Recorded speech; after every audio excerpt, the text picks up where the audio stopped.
What's going on, everybody? Welcome back to another edition of Generation Sports, everybody's favorite show on Mondays. And well, I mean, then again, if it's not your favorite show, you're doing something wrong anyway. It's not my problem. Uh, I got to point out the obvious real quick. Josh, you look a little different on this episode. I'm not joined by Josh. He's got babysitting duties tonight. He told me he's got babysitting duties. So listen, life comes at you fast. It's okay. I got my USN brethren next to me. Why don't you go ahead, introduce yourself, tell everybody what you're about, brother. Yeah, man, I might sound a little bit different to Josh as well. So just to get that out of the way first and foremost, just a little bit. So yeah, I'm Callum, new member of the Unwrapped Sports Network family. So originally from London, England, as you can probably tell, like I said, from the first few words I say. But yeah, excited to be here. Thanks for having me. And yeah, looking forward to chatting through all the important sports news with you. Now it's Callum, right? I'm not gonna.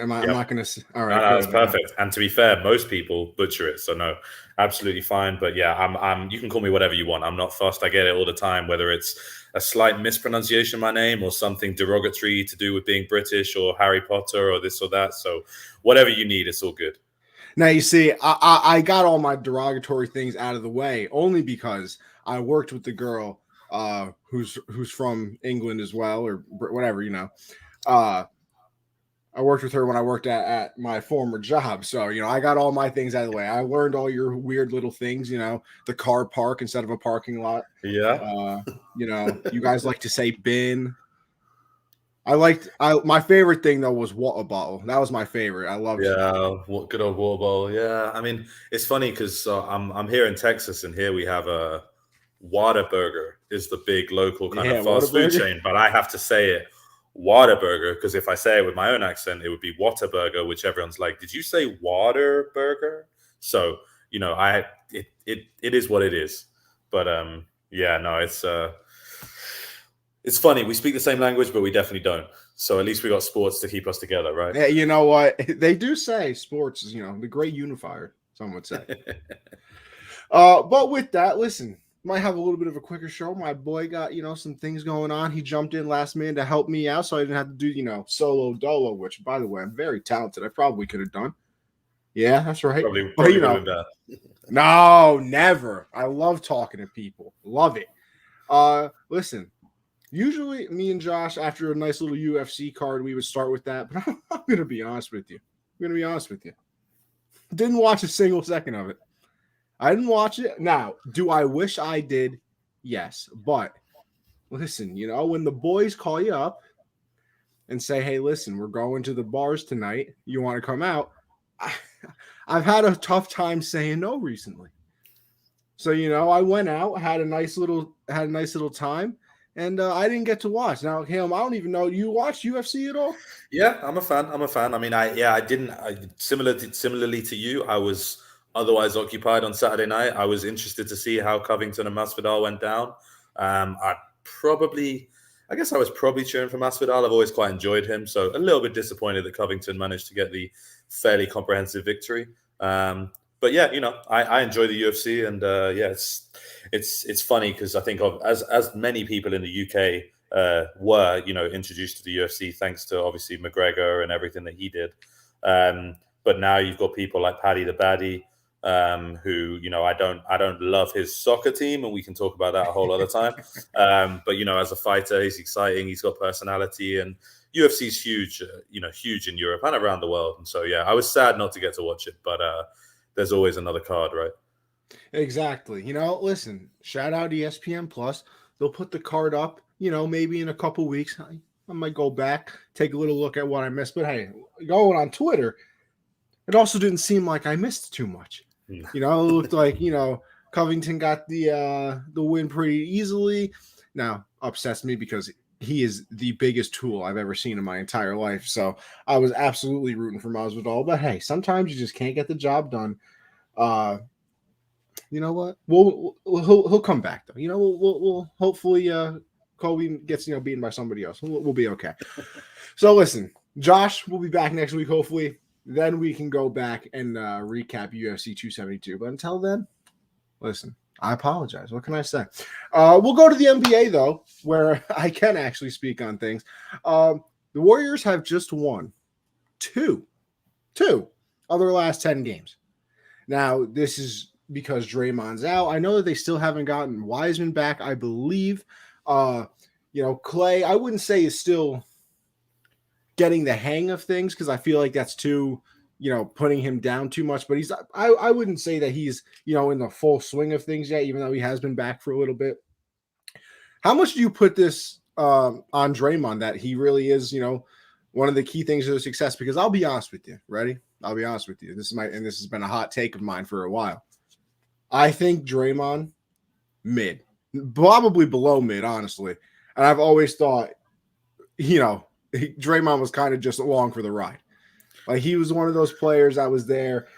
He's talented, the defense, unbelievable. And there was a time where he could actually shoot. That has since, gone away. But I always thought he was kind of riding the coattails. But hey, I'm obviously being proven wrong because they can't win without him. I think you have a point on both ends there. I think in various parts of his game, he is limited. But equally, you don't need him to be Steph and Clay if you are the Warriors. They are them for a reason.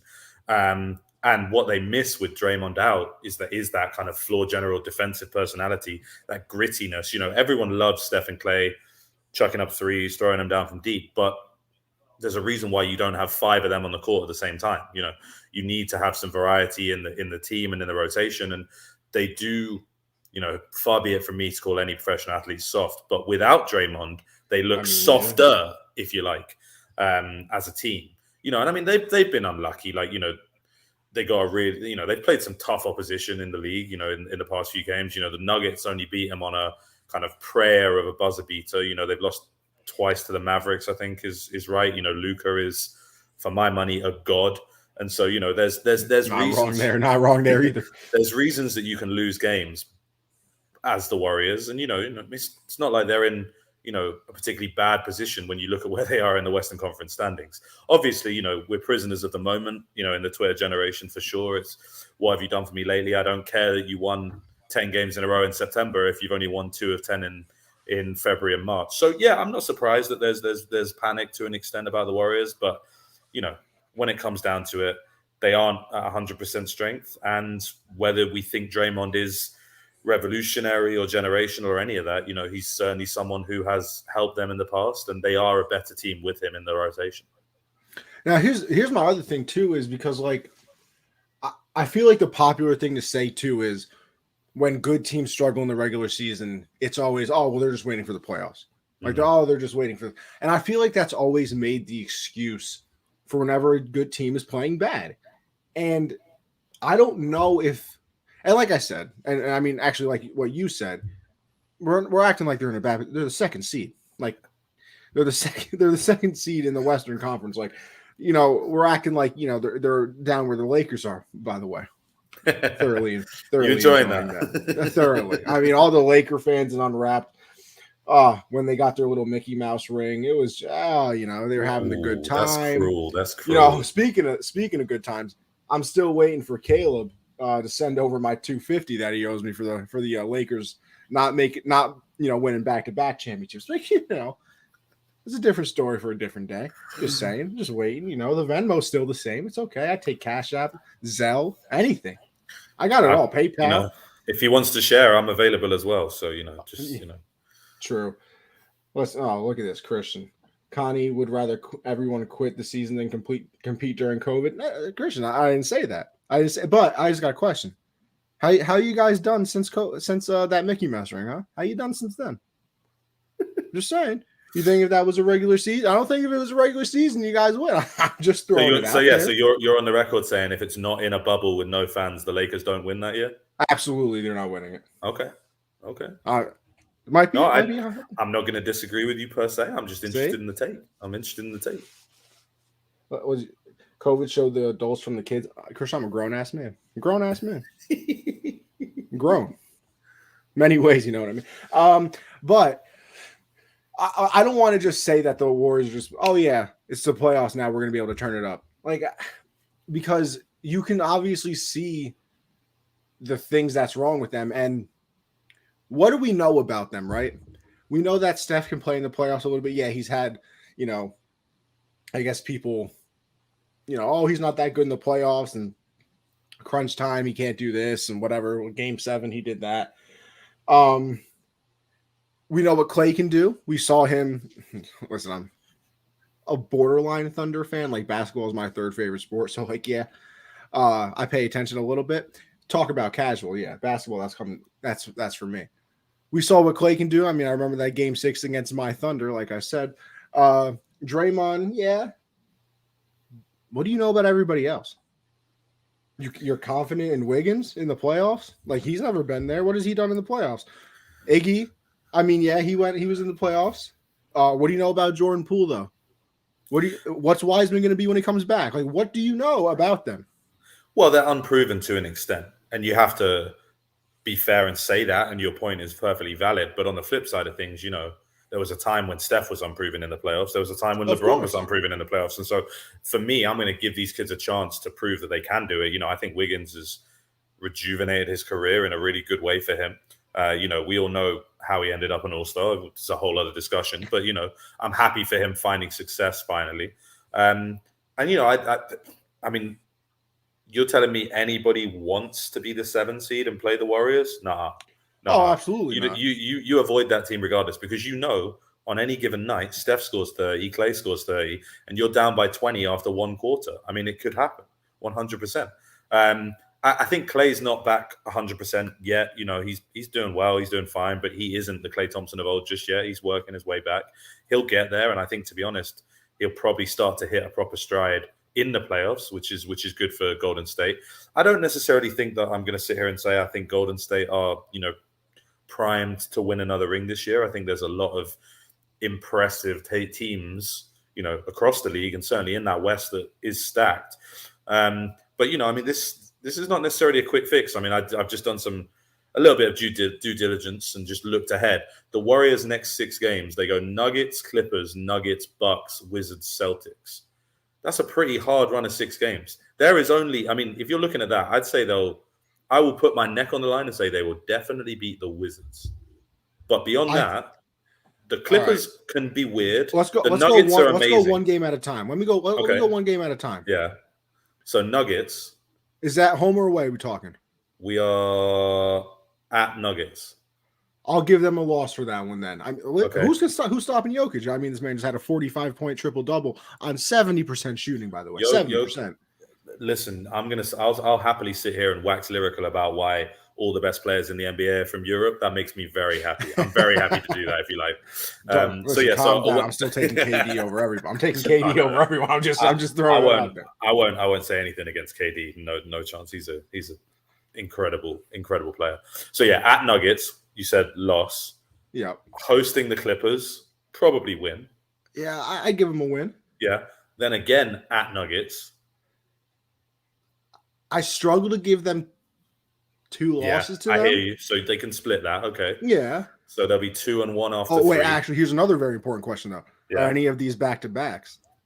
The first 2. So the Nuggets away and then the Clippers at home are back-to-back. Oh, so that might be 2 losses. Okay. NBA players these days don't play in back-to-backs. So maybe they go 0-2 to start, then they beat the Nuggets in the 3rd game. Then they've got Friday off, and then on Saturday the Bucks come to Golden State. But hell no, I mean, how do you defend Giannis? I don't know. No, you don't. And then they've got Sunday off, and then they host the Wizards, which I say they'll win. So we'll say they're 2-3 after 5, and then they host the Celtics on the Wednesday after 1 day rest. So I mean, it's not unrealistic to say, because it's Golden State, they could go 4-2, 5-1. But equally, it's not unrealistic to say they go 2-4, 1-5.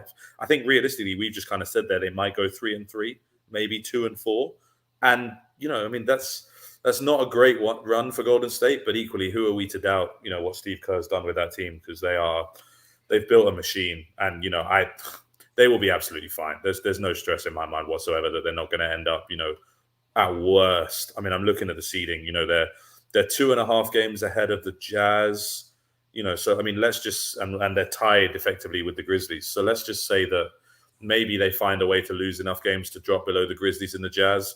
The Mavericks are 4 games back and the Nuggets are 5 games back. I mean, you find it hard to see those two necessarily overturning those deficits. But there's a lot of basketball left, so it could happen. But worst comes to the worst. Let's say they have a terrible end to the season. They'd be a 6th seed, and they'd be the best 6th seed we've ever seen, probably. Where you're looking around like the 3 seeds going, what have I done to deserve this? Potentially getting knocked out after being incredible. Can I give you another hot take about coaching? Yeah. You said Steve Kerr's amazing. I'm not buying it. I said he's done an amazing job. Amazing job. But I think he was on the top 15 greatest coaches list. I'm good. I mean, you come. I'm going to defend anybody who comes from the Popovich tree, but I did not know that for some reason. He was in San Antonio. Yeah. Interesting development. His son was an assistant with the Spurs as well. Sorry, excuse me, as well. Kerr's son was an assistant with the Spurs a few years ago before he then ended up back in Golden State. So they have a really good relationship between the two organizations. But yeah, no, I mean, I don't know. Top 15. I'm too new a basketball fan. We're talking kind of 2010s for me to really comment on Hall of Fame legacies of coaches and so on and so forth. But I know a good coach when I see one, and I would definitely say Steve Kerr is a great coach. But equally, to an extent, he's been blessed by having unbelievable players. See, that's what I'm saying. And he hasn't necessarily had to rebuild. And I mean, I will never, really put my neck on the line with this take, because obviously Bill Belichick is probably the greatest coach ever in See, now you're getting into my territory as a Patriot fan. Okay, I didn't even know that. Now we're gonna have some fun. Yeah. Well, hold on. We're gonna have some fun now. Look at that. You see that? That's Tom. That's Tommy right there. So yeah, I mean, but is Belichick what he is now without drafting Tom Brady and, to be polite, getting lucky hitting on a guy in the 6th round? Like, you can't know what he's going to become. So see, no disrespect meant, but no. See, here's where I'm not even gonna argue with you right now. And that might surprise you. You ready for this though? It's for the simple fact that I've always been more of it's a player guy than it's a coaching league. You know what I mean? I hate you. You can be the greatest coach of all time. Listen, people think Bill is the greatest coach of all time, right? What did he do in the year he had Cam Newton? Well, nothing. As a Patriot fan, nothing. I hate saying these words, but I'm going to defend Bill a little bit here. That's a really hard year to try and do something in. Cam. I loved Cam at Carolina, and I loved Cam. When I've gone back and watched him as a college player. But the Cam that Bill Belichick inherited is not the Cam Newton of old. And I think they were hoping that maybe he had one last magical run in him, and he just didn't. So I'm going to defend Bill a bit there. That was like trying to get blood out of a stone. But you see, that's my point. Yeah. That's my point. If you don't have the players, because going back to the Kerr thing, I'm going to be honest with you right now. I think I could have won the championship with his roster. If you gave me Steph, KD, Clay, no, especially with KD. I mean, yeah, I would. You know what I would have done? I would have said, "Listen, score a little bit for me, please, and then we'll be good, right?" I would have given the clipboard to KD or Steph every single offensive huddle. Like, listen, guys, go ahead, do what you want to do. If you fight about it, maybe I'll come in and be the mediator. But how difficult could that have been? I just want to draw some attention to a comment we had in from Christian in the comments saying, Kobe said it best, they play better basketball in Europe. So, if it's good enough for Kobe, it's good enough for me. And then secondly, Perry was just commenting saying what to do with Russ. Christian said send him to America's Gulag, which is pretty funny. But, obviously you were talking earlier about saying you're enjoying hating on the Lakers. I'm just going to say I'd like to hear from 90 seconds on why the Lakers are so screwed and can they fix it? What do they do with Russell Westbrook? See, I don't know if there is a fix for it because LeBron's going to do what he's going to do. And, it kind of leads into our next topic, but I'll stick on this for a second. He dropped 56 and they won the game against the Warriors. So, okay, congratulations. You're now, 6 games under 500 instead of 7 or whatever it is. And that's not taking away from LeBron's performance because it was amazing. But I'm saying to fix them, Russ isn't what he was in OKC. And, here's my other thing, too. I love the Laker fans that are hating on Russ and the people that are hating on Russ. Because, listen, Thunder fan, like I said, I love Russ. Love him. I've defended him all the time. You can't really defend him now. It's a little difficult. But people thought like, oh, he's going to come in and he's going to change his entire offensive approach because he's with LeBron. Have you never seen him play, bro? Like, have you never seen Russell Westbrook play basketball? That was never going to happen. And then you got day-to-day, Davis. What are you going to do with him? I still think they should trade Anthony Davis this offseason and get something. Stephen A was saying they should trade Westbrook and Davis.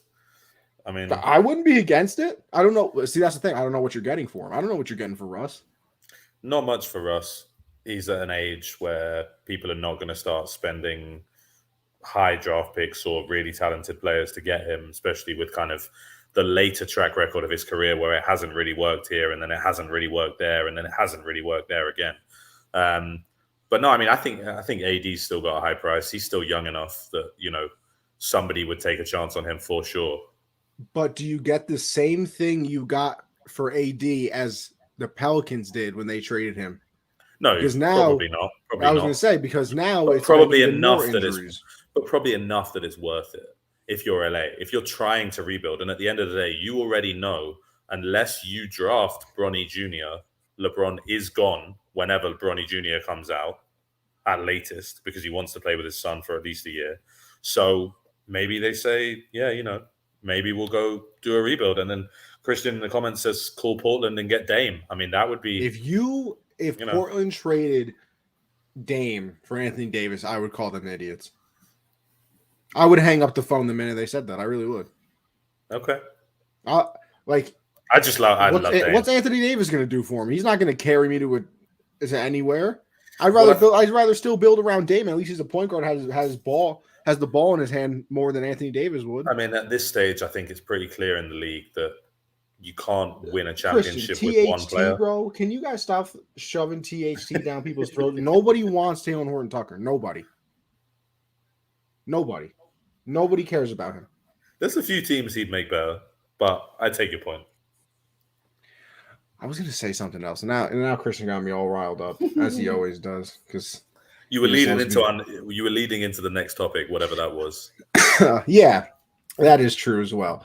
So with the next topic, Ja Morant dropped 52, LeBron 56, Tatum 54.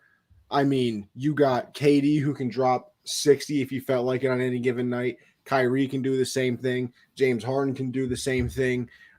Dame, when healthy, can do the same thing. We've seen Devin Booker drop a bunch of points. All these players is right now the most talented time we've ever seen in the NBA scoring-wise. Yes, and I'm going to take offense on the fact that you didn't say either Luka or Jokic's names, but it's okay. Fine. We'll deal with that. We'll deal with that. Luka, Jokic, Giannis. Yeah, so I was at the American Airlines Center a few weeks ago when Doncic broke his career high against the Clippers and scored.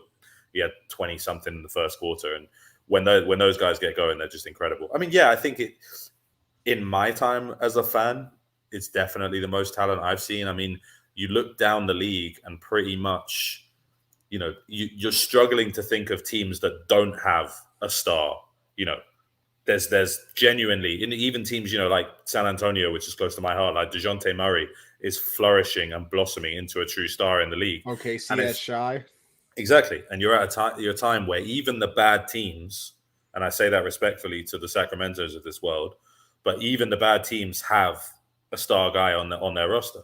And so you're really looking around now, and that's, everyone hates the term super team and nobody wants to be a super team. But in reality, how are you going to win a championship without 2 or 3 of those guys? It's just the way the league's going. And I think you have to get lucky to an extent. Like, some of these guys are later draft picks that develop, or, you make a trade and this guy just blossoms in your system. That can happen. But I think gone are the days where one man can win you a championship. I think that's like you said, the league's too talented now for that to ever be the case again. Yeah, I mean, because you look at previous times, right? I mean, there was Jordan, but I felt like he was. I feel like he was just always head and shoulders above scoring wise than everybody else was.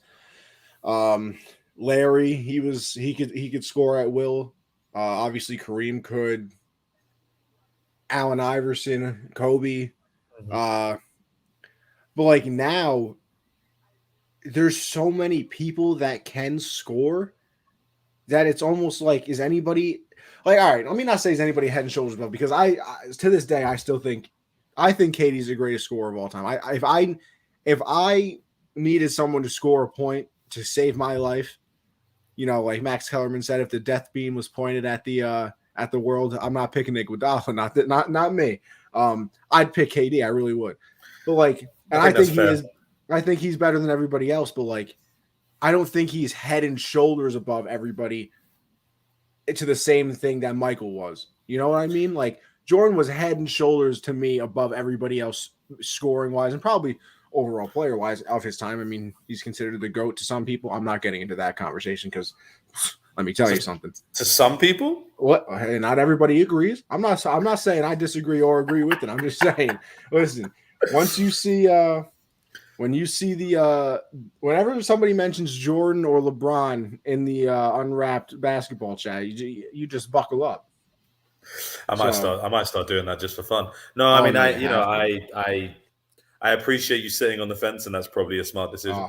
But no, I mean, yeah, I'm not somebody who is ever going to be offended one way or another in terms of this player's better than that player. Like, can't we just get along and enjoy them? And I think really that's my answer to your original question is, why do we have to label one player as greater than the other? Why can't we look at the league as a whole and be like, God, this is so exciting? I mean, you genuinely, I'm looking at the standings in the Eastern and Western conferences, and I'm saying, in the West, you mentioned Shai on the Thunder, and the Thunder are 14th out of 15. But you look at everyone from kind of the Spurs up, and they all have someone that you want to see play, at least one player, maybe two that you want to see play. And so it's just kind of going to continue to feed the audience high quality content. I mean, what Ja Morant has become in such a short space of time is truly incredible. And even in the East, I'm looking at the Knicks are currently in 12th position. And the Knicks have guys that you'd love to watch play on any given night if they can turn it on. Trae Young and the Hawks are 10th. Trae Young is unbelievable. Like, Trae Young is incredible. I don't know. I know you said, Oklahoma City Thunder. I don't know if that extends to you being a Sooner fan as well. But I hate college sports. Okay, cool. We'll go there another time. But I know that Oklahoma fans love Trae Young as a proud alum there. That is true. And you're getting in the Nets with KD, Kyrie, and Ben Simmons are 9th in the standings. Now, there's reasons for that, and we know what those are. But those three guys are on the 9th best team in the Eastern Conference, if you listen to the table.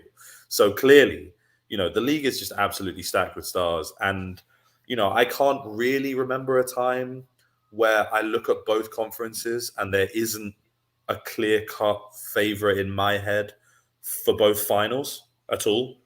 I think back to, when I was really getting into the NBA's kind of the 2010 onwards. And so, you had the Miami Heat with LeBron. Yeah. I was very fortunate to be in San Antonio as a college student, with the big three they had with Ginobili, Parker, and Duncan. The Spurs winning in 2014 was incredible. And the teams, from that. And then you had Cavs Warriors for 3-4 straight years regardless. Yeah. And it was just LeBron is going to get there. Steph is going to get there. Then they're going to fight it out. Whereas now, we've had a couple of, the Heat against the Lakers was an interesting matchup. The Bucks against the Suns was an interesting matchup. Ones that you didn't necessarily predict. But I'm looking at the Eastern Conference and going, the Heat are in first place, even though I don't necessarily think they're the best team in the East. The 76ers look incredible with Harden and Embiid. You can't rule out Giannis as defending champions. Yeah. I love what the Bulls are doing. The Celtics are streaking. The Cavs have rejuvenated with youth. And then you've got the Nets kind of lurking as the long shot in the East. Can you imagine? Imagine though being the 1 seed? Yeah, and all of a sudden Simmons comes back, and Kyrie can play on the road. Oh, listen, if I can will anything into existence, it would be the 76ers. Oh yeah, no, finish as the 1 seed, and the Nets to finish as the 8 seed, and we get a round 1 series. And I know everyone would rather it be the finals, but no, I think it's funnier if one of them gets sent home in the first round. It's funnier than if they make it to the finals. Because if you make it to the Eastern Conference Finals, it's like, you won 2 playoff series, we're this close. Whereas if you lose in round 1, you're miles away, even though you lost to probably a team that's going to be in the finals. So a Nets 76ers first round series is my, that's my wish. If I can wish for anything, that's my wish for the NBA. But I've also made the argument this year that the Nets they don't care about being, a low seed, because now you got to remember, you're a low. Say that they're the 8th seed, right? Something like that. That means no matter what, you are on the road for all your playoff series. And who gets to play on the road? Yeah, Kyrie. I'm set. Listen, maybe you steal a game, on the road, and then all of a sudden, because here's my thing, right? I think the Nets can win a championship with Simmons and KD. Like if Kyrie wasn't playing at all, I still think they could win. Now, all of a sudden, you push it to a 7-game series, and like you just battled in Game 6 with Simmons and KD, and then it's like Game 7. Oh, we got to do that again in a Game 7, but Kyrie's here now. Like there's the argument to be made that they're kind of happier being that lower end seed. 100%. And that's really what makes it so exciting. And that's really my point here, is that I cannot sit here and tell you right now that I think there's an obvious finals matchup. I mean, I really don't. I mean, I think, there's so many different ways this could go. The Suns as the 1 seed in the West are obviously having an incredible season, but, you're always one injury from catastrophe, right? Exactly. They better get CP3 back, or else nothing's happening. And if Devin Booker, I hope not, because I really enjoy watching him play. But if Booker gets hurt at some point, what happens to the Suns then? Similarly, God forbid if Giannis went down for the Bucks, then do they just completely flame out? I mean, it's so you have to be so fortunate to win a championship, because everything has to line up at the right stage. So as much as talent is hugely important, I don't want to oversell luck as a factor. But you have to acknowledge that, luck plays a huge role. You have to have everyone line up. You have to have everyone be healthy. You have to kind of catch the perfect storm, as we saw with the Bengals switching to the NFL. The Bengals had the perfect storm to get to the Super Bowl. Nobody was predicting it. But, it's not unrealistic to say that, even with the Nets in 9th place, we could end up with a Nets against Nuggets finals. That's not unrealistic. The Nuggets are the 6th seed in the West, and the Nets are the 9th seed in the East. That's a realistic finals matchup. So, I think it's an incredible time to be an NBA fan. I mean, it's a great time to be a basketball fan. I know you said no college sports for you, and that's fine, but March Madness will always get me excited. So it's a great couple of months ahead to be a basketball fan for sure. I'll be there for the Final Four. Okay, cool. That's the only time I'll start watching. Everything else, I'm good. Now, the NFL is our next topic, but I just remembered the question I had to ask. So I know you mentioned Bronny before, right? Mm-hmm. Now, everybody keeps talking about, when Bronny gets drafted and, LeBron's going to play with him. Bronny's also the 50th ranked prospect, by the way, by ESPN. So it's not like he has the name, of course. But it's not like, he's the number 1 kid in his class. So here's my thing. He's 50. What is there, 60? How many picks are there in the NBA draft? 60? I think it's 2 rounds of 32, right? No, 2 rounds of 30. So he's the 50th ranked or whatever right now. Mm-hmm. That's before you add in, your wonderful European players, maybe some other players in college, do some nice things. Here's my thing. LeBron keeps saying he wants to play with him. If you were in the 2nd round and you're we like a bunch of kids more than Bronny, honestly. If we're being honest with each other, I like, a few players more than Bronny. But I get LeBron James on my team if I draft him. No brainer.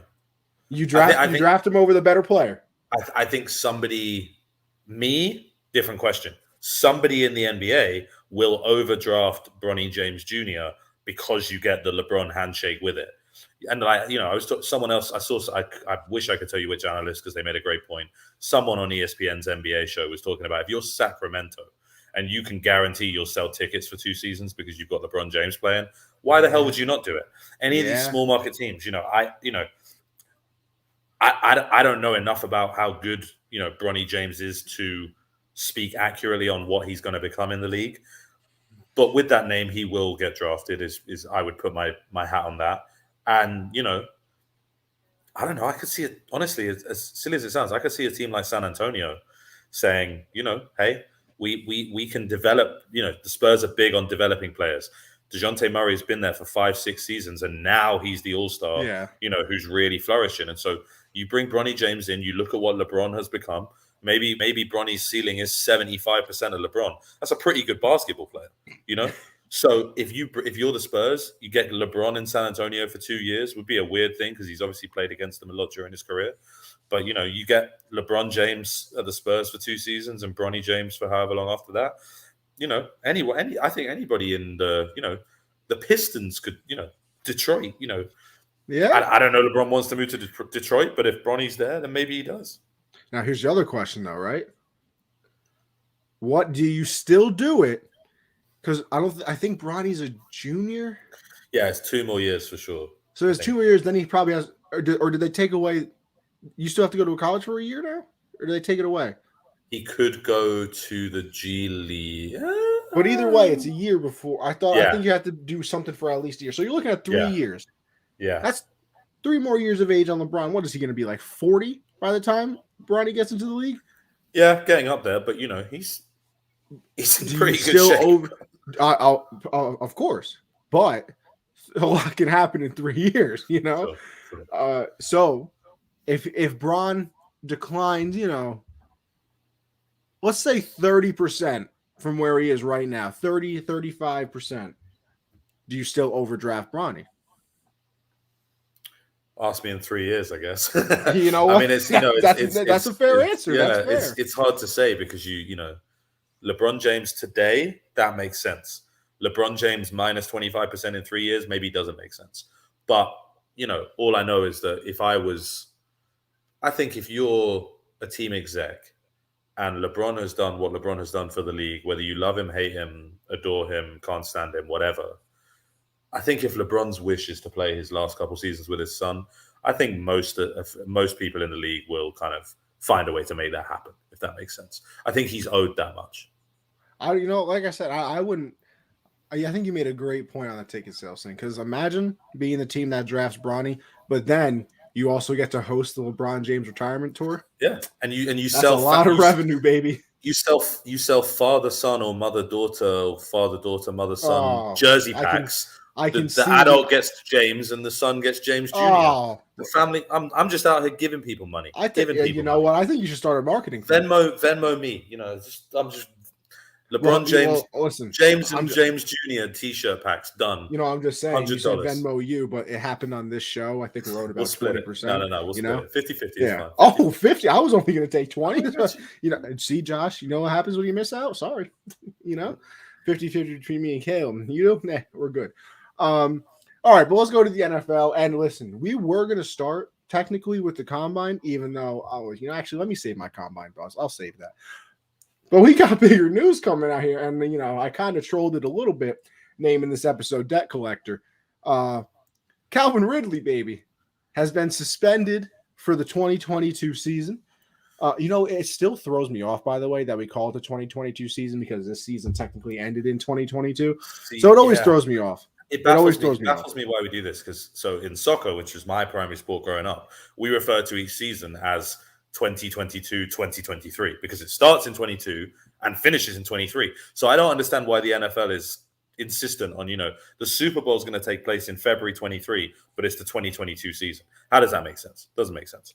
Calvin Ridley, really interesting. Personally, I think this is a massive overreaction. Really? Okay. Massive overreaction. Now, part of that is probably where I'm from. Sports gambling has been legal in the UK for decades. It's completely legal everywhere in the UK, on your phone, anytime, in play, whatever you like. Lucky bastards. It's a massive industry. Massive industry. Now, listen, I live in New York. I think I think, I'm actually, let me not talk out of my ass. I'm going to say, I'm going to look it up. Find the figures. New York broke the United States record, I know, for most in a month. Sure. And I know how rapidly it's growing here, and it's getting that way. But it's so, to put it into perspective, if you're going to a Premier League soccer game as a season ticket holder, there will be people who have their match day routines in the UK. And their routine is, we wake up, we meet at the same cafe at 10 a.m. and have breakfast with our group of friends. We do that every single game day. After the cafe, we go to the pub and have some drinks before the game.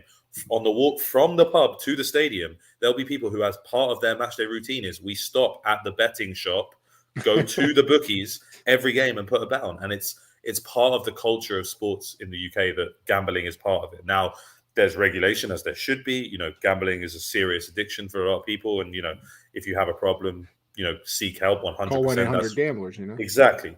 Thank you for filling in the American gaps there. I appreciate that. And that's a serious thing.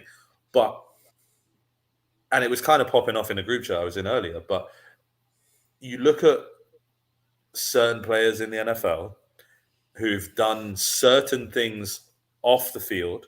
Oh yeah, in terms of domestic abuse, domestic violence, sexual assault, which are all serious issues, and have been punished significantly less than Calvin Ridley has for betting on games that he could not and was not playing in.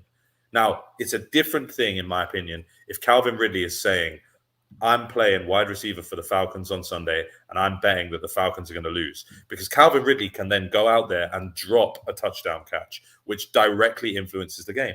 But if Calvin Ridley is sat at home in his penthouse suite, whatever, I'm sure he has a very nice apartment or house, castle, wherever he is. If Calvin Ridley is sat at home watching the games on the TV, I genuinely cannot understand why Calvin Ridley should not be allowed to place a wager. Maybe not on his team. I know they said he bet on the Falcons to win.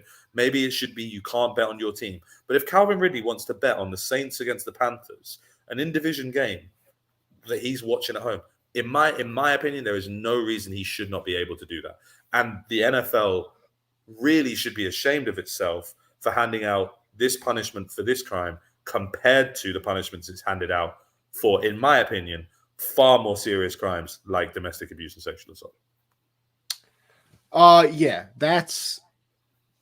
I mean, I think what a lot of people look at it now. I know, like you said it in the group chat, that's what a lot of people were talking about as well. It's, you know, I when I tweeted it out through, you know, the Twitter account, the Generational Sports Twitter, which, by the way, if you're not following Gen Z Sports right there, as you can see, you know, somebody had said that, you know, it's BS, like you said, that, you know, he's suspended for a year, and it kind of it is a have your cake and eat it too situation for the NFL, because if you're the NFL, every single commercial break has an ad from a gambling site. They have, you know, advertisements, you know, throughout the stadium. There were some NFL stadiums that had mobile sports betting in there. So they're sitting there collecting, you know, millions of dollars on betting. But I still struggle. And, you know, it sounds weird because, you know, like Pete Rose in baseball, right? So this is why I wanted to ask you. And sorry, I'm going to jump in because I want to ask this, because baseball is the biggest American sport that I've struggled with, if that makes sense. Like NFL and NBA, I'm there 100%. And I commentated, I did color commentary on baseball while I was at college. So I get the basic principles, but historically, I don't know the history as in detail as someone like yourself would. I obviously see the Yankees sign behind you. Really interesting juxtaposition to be a Yankees and Patriots fan. Oh, trust me, interesting there. We'll go there another time. But Pete Rose, I know, and this is probably funnier, I know Pete Rose because in the late 90s, Pete Rose entered the Royal Rumble and got beaten up by Kane in a WWF show, which is now WWE. So I know Pete Rose as a kind of comedian who used to do random bits. I obviously know the story of him as being blackballed from baseball for gambling, but explain to me the parallels between what Pete Rose did and what Calvin Ridley did, because I've heard his name a lot today and I don't understand the parallel there. It's a lot of the same thing. He was the manager of the Reds, which was his former team, where he played on, and then became the manager of, and he bet on his team to win, which is, you know, literally the exact same thing that Ridley did. Before I get into that, though, Christian said they should be harder on legal stuff, but to want gambling legal, you can't allow people to bet in the game to bet. There's multiple levels. How do you know a trainer coach doesn't have a player that doesn't have money with Calvin on the bet? And I can see that. Because here's the thing too, like you said, you know, he should be able to, you know, bet on another game, right? Yeah. But that's where you also, and I hate this term, I really do hate this term, but that's where you get into the slippery slope of, you know, what happens next, because, you know, maybe maybe he places $100, because listen, $100,000 to a NFL athlete who's making $15 million a year probably doesn't mean too much to them. True. Say he puts $100,000 bet down on a we'll just use the Saints for an example, right? Calls up Michael Thomas and says, "Hey, listen, I got this $100,000 bet on you guys. It's going to pay out, $650,000. If it comes down to it and you want to drop a pass on the last drive to win this for me, I can give you half." No, I hear you, and that is a fair point. So I do get it. What I would say is Ridley himself came out on Twitter and said he bet $1,500, which is a big difference to $100,000. Now, of course. No, I'm not saying you were saying that's what he did, but just for clarity for everyone's sake, $1,500, that's a lot of money to me, but to Calvin Ridley, that's down the back of the couch money. Yeah, so, I was gonna say that's what he uses to wipe his nose with. Exactly. So there's nuances to this. Secondarily, watching the Super Bowl a few weeks ago, how many players from the NFL were in that stadium who were not part of the Bengals and the Rams? Now, obviously, I don't know what the legal state of gambling is in California. I don't know the details of it. I think it's illegal. But let's say the Super Bowl had been in Las Vegas, Nevada, which I think it will be upcoming in the next couple of years. So you're telling me that if I'm Patrick Mahomes and I lost in the AFC Championship game and I go to the Super Bowl and let's just say, let's give it to the Bills because they deserve something nice for once. So let's say it's Buffalo against the Rams. We'll say the Cowboys because it'll never actually happen. You know what I mean? Oh, I'm in Dallas right now. I can hear people throwing things at you. Okay, so let's say Cowboys against Bills in the Super Bowl, all right? Throwback to when the Bills couldn't win a Super Bowl. Patrick Mahomes is in there and he says, I'm friends with Dak. I want to put money down on Dak. You're telling me that with Patrick Mahomes' season over, he's not allowed to bet on a Super Bowl that he's at for fun? I don't get that. Maybe I'm wrong. I just think that's silly. If you're Dak Prescott, and especially think about the Super Bowl, if you're Dak Prescott, what are you going to do? Be like, no, I'm going to lose the Super Bowl because Patrick Mahomes is going to give me $200,000. Give me a break. So I think there's lines to it. If he was playing in these games, it's a different conversation for me. But I just think a little bit of an overreaction. A whole season ban. They're trying to make an example out of him, and I get that. And that's understandable. This is a relatively new thing the NFL has kind of got into. They needed to get into the gambling market because they were obviously they're money obsessed and they were missing out on a lot of profit. But to suspend him for the whole season is incorrect, in my opinion. Four games would have sufficed.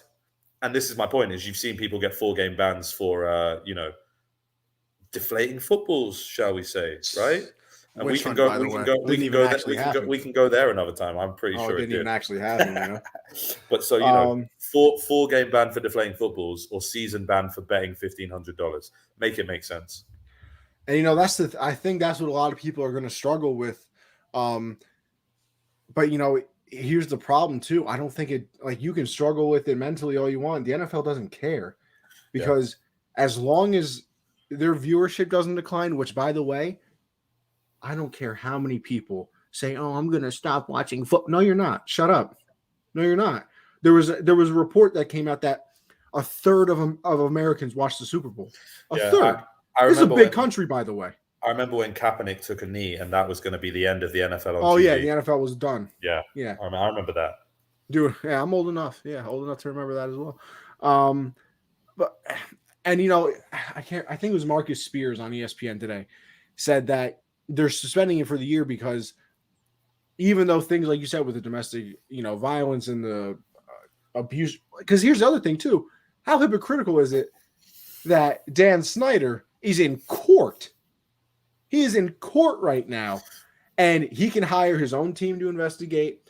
The NFL has decided what papers and things that they're going to release to people. The NFL can hire their own people to investigate NFL situations. And then when they find what happened in the investigation, be like, we know, but I can't tell you. There's a couple key differences between the person Dan Schneider is and the person Calvin Ridley is. And if I was going to be really cynical, I It's a would couple talk. billion dollars. Well, that's probably the key deciding factor. If I was going to be really cynical, I'd say race and ethnicity plays a significant role in that as well. But certainly, Ridley is a player, and it's really funny to me because the players are still treated like property of the owners. Oh yeah, And they shouldn't be. And there are some really nasty undertones to that historically that we can touch on of another course. time. And it's not really my place to speak on those, being from where I'm from and looking how I look. But there's some issues there that make me uncomfortable in the lack of player power within the NFL. But the NFL has been built very deliberately as a monopoly to make sure that all these owners do make money and are guaranteed to make money. Dan Schneider is a scumbag. And everybody knows it. And everybody knows it. And the only reason that he hasn't been forced out, a la Donald Sterling with the Clippers in the NBA, is because Goodell is probably a little bit more reserved to do that than someone like Adam Silver was. You want to know why? You want to know the real reason he hasn't been pushed out? You know who his boy is? Go on. Jerry Jones. And Jerry Jones and Roger Goodell like this. So if you're going to mess with Dan Snyder, you're kind of also messing with Jerry Jones.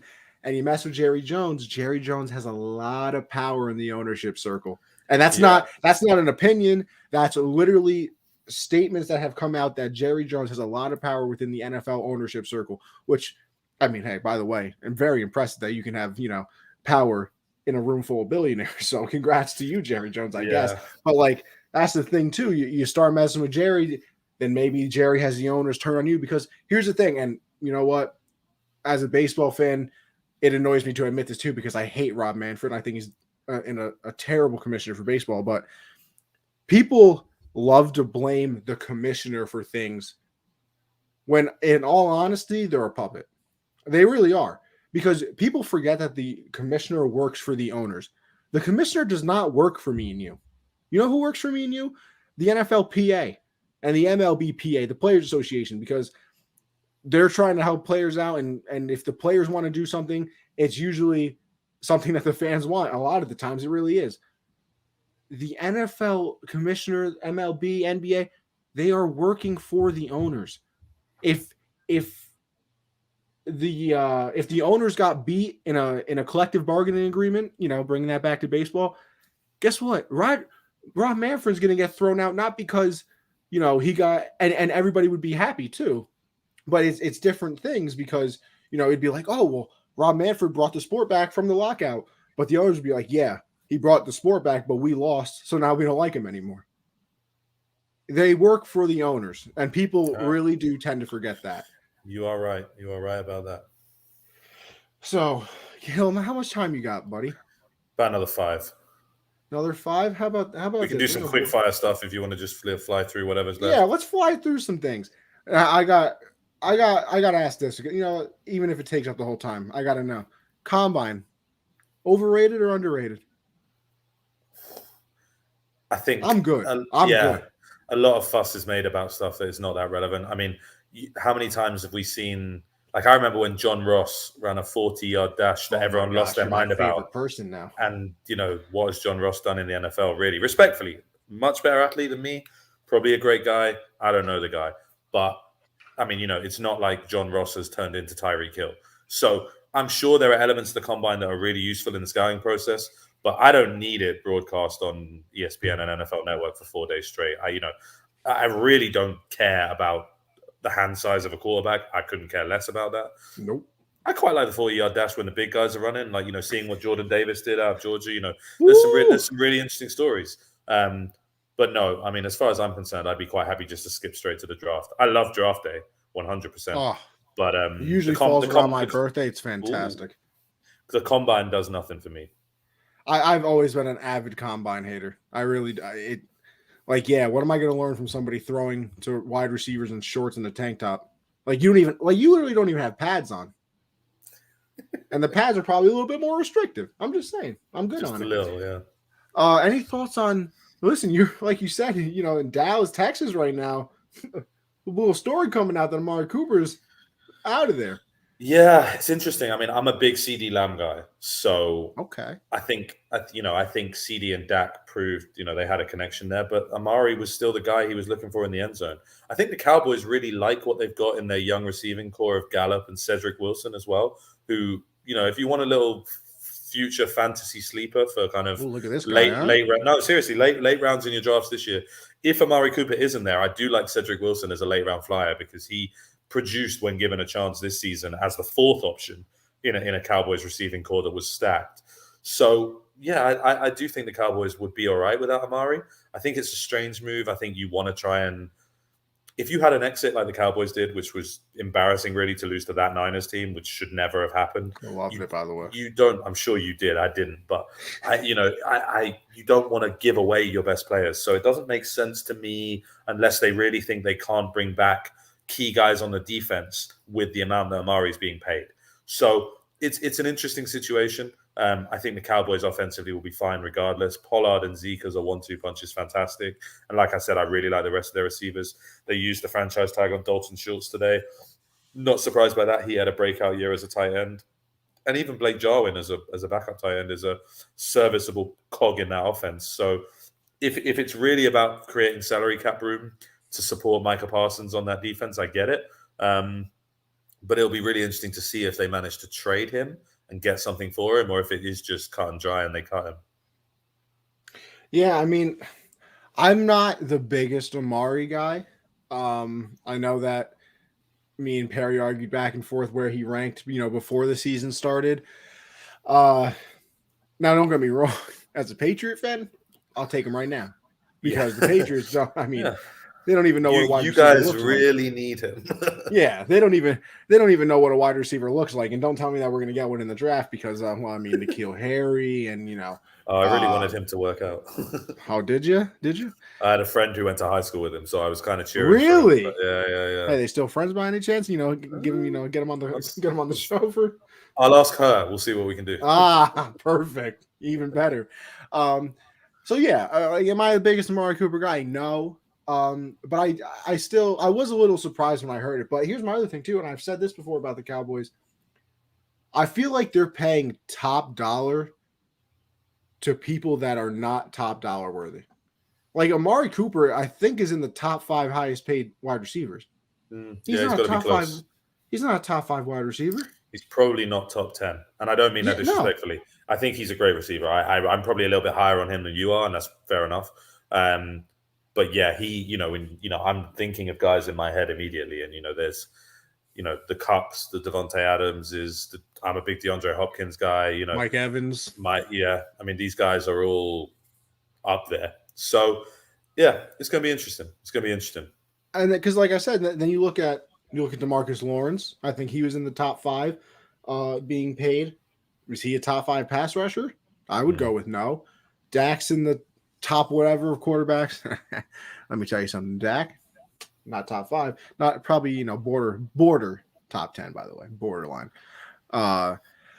So they're probably, Zeke, and that's the other thing too. I believe Zeke last year, because his contract didn't really hit until this upcoming season. I think last year he made somewhere around 8. I think he's making like 15 million this year. And Zeke is not very good anymore. I'd like to think he can still get back to where he is, but there was a lot of noise of Cowboys friends of mine and Cowboys fans around me at the end of last season that Tony Pollard was the better running back in Dallas. So, who's an avid Tony Pollard guy? Yeah. Mr. Michael of the Unwrapped. Oh, really? Okay. Oh, yeah. Michael was I like him from about halfway through the season that he wanted Tony Pollard. Now, before we go, I know you got to go. I just saw this too. I got to ask, it's a soccer question, which, by the way, couldn't tell you the first thing about it, which is weird. I say it's boring, and everybody says, "Oh, you're a baseball fan. That's boring." So you know what I mean? We'll leave that for another discussion. Exactly. Yeah, go ahead. Woody Johnson of the Jets wants to buy Chelsea. Any thoughts? I think anybody who wants to get into soccer ownership, Chelsea is a great opportunity. I don't know that if I was Chelsea, I'd be excited about having the Jets owner. The Chelsea situation is really interesting, and I'll give you a 30-second overview. But Roman Abramovich, the guy who owns Chelsea, is basically a Russian oil oligarch and bought Chelsea in 2003 and made Chelsea from... Chelsea used to bounce between 3rd and 6th in the Premier League. So they were good, but never winning the Premier League. Mm-hmm. And he basically just put billions into them and Chelsea became a powerhouse. He was always kind of somebody who had questionable morality based on his Russian ties and kind of how he got his money.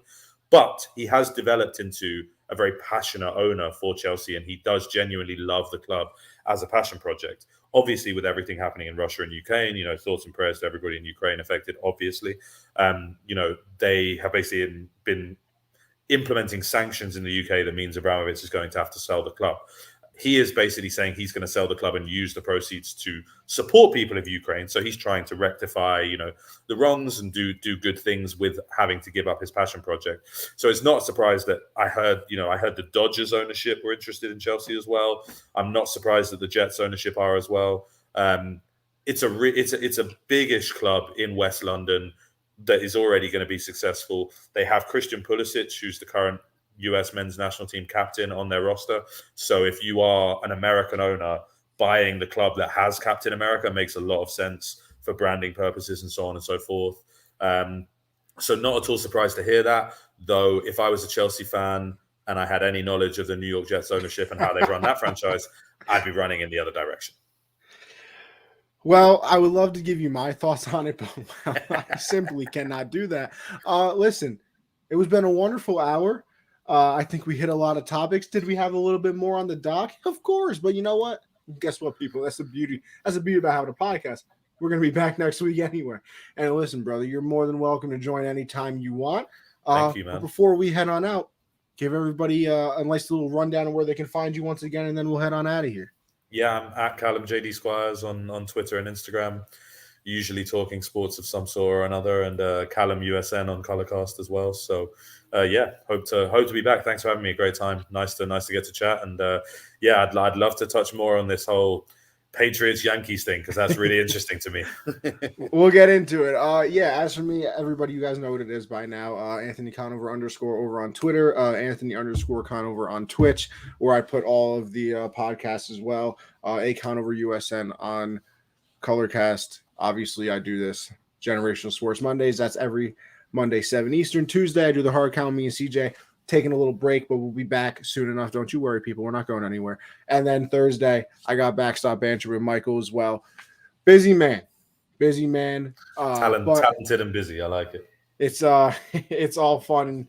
It is all fun getting to talk with everybody. But listen, wonderful episode. Thank you for joining me, stepping up for Josh, and stepping in, I should say. But with that being said, everybody, listen, it's been a wonderful time, but we got to go. So with that being said, we'll see you next week, everybody.